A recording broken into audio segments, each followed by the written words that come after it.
Welcome back to another technical deep dive here in the debug zone.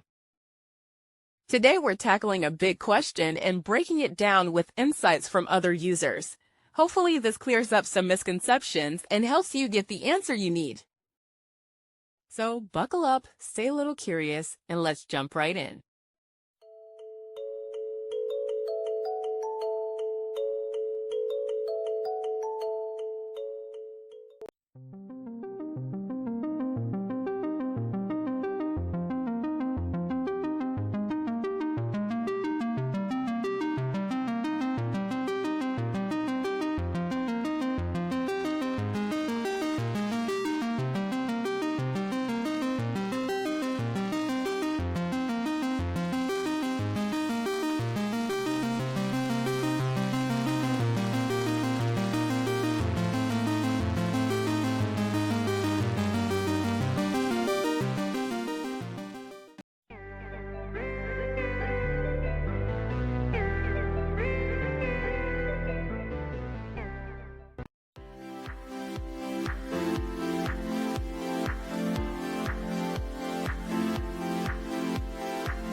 And that's a wrap.